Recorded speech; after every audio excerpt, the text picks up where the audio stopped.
entre-temps, mon ami d'enfance, André Pelletier, est venu me rejoindre pour être directeur photo, donc travailler avec nous autres. On avait quand même formé une petite gang, là. On était 4. Il y avait André, sa femme Massaé, Yuri et moi. Donc ça crée quand même, on n'est plus isolé, on n'est plus tout seul à se débattre. On a essayé de faire un film, on a loué une Arriflex. Yuri avait monté une production avec des enfants. On avait fait une petite course. On organisait un film pour enfants parce qu'on avait rencontré un producteur qui s'occupait de films pour enfants. Donc, on s'est dit, on va faire un film, puis on va essayer de le vendre là. On loue tout l'équipement. 3 jours de pluie. On a tourné à peu près 2 minutes de matériel. On était ruinés. On avait tout brûlé, notre budget au complet. On n'avait rien tourné. À partir de là, on s'est dit non, plus jamais. On va s'acheter notre équipement. On va s'acheter, donc, on avait fouillé pour trouver on s'était acheté une éclair NPR à l'époque pour pas être coincé à louer l'équipement puis faire comme être coincé avec une semaine de pluie puis tout à coup, tu es obligé de payer ton équipement puis tu es ruiné puis tu n'as pas de film. Tu sais, c'est ce qui nous est arrivé la première fois. Donc, on a essayé de se libérer de cette façon-là, avec plus ou moins de succès, mais on a quand même commencé à faire des petits films. On a fait un film qui s'appelait prétentieusement « Essai filmique sur musique japonaise »,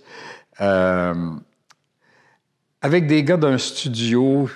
Il m'est arrivé toutes sortes d'aventures, parce que comme j'étais en cinéma, j'avais les cheveux longs puis la barbe. Alors, j'avais beaucoup d'amis dans les studios à Kyoto. Il y a les studios Toei, qui sont des très gros studios de cinéma.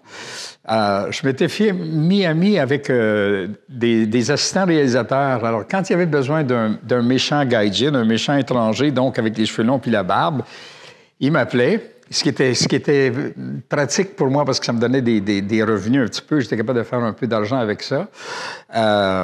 Ça me donnait l'expérience. J'étais sur un plateau, des vrais plateaux de tournage avec plein de techniciens, avec tu sais, des gros... C'était des grands studios, donc, tu sais.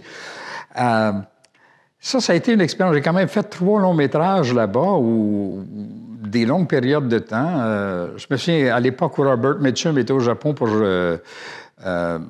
tourner le film de Yakuza, je pense que ça s'appelait. Oui, c'est le Yakuza. Ouais, c'est Sidney Pollack. C'est le scénario de Paul Schrader. C'est ça, oui, c'est ça, le truc de Schrader. Alors, j'étais dans un studio, des expériences fascinantes à regarder Mitchum travailler, qui était sous du matin au soir, sauf que quand il arrivait sur le... C'est fascinant. Il était sous dans sa chaise, il avait bu du saké, tout le monde paniquait autour. Tout à coup, il disait « Monsieur Mitchum, vous êtes prêt à tourner? » Il se levait droit comme un arbre, il partait, il jouait une scène d'une façon impeccable, oubliait aucune ligne, boum, il retournait, puis il était sous. J'ai jamais vu. Il était capable de devenir sobre le moment où il était en train de tourner. En tout cas, c'est des souvenirs extraordinaires. Pour moi, j'étais fasciné.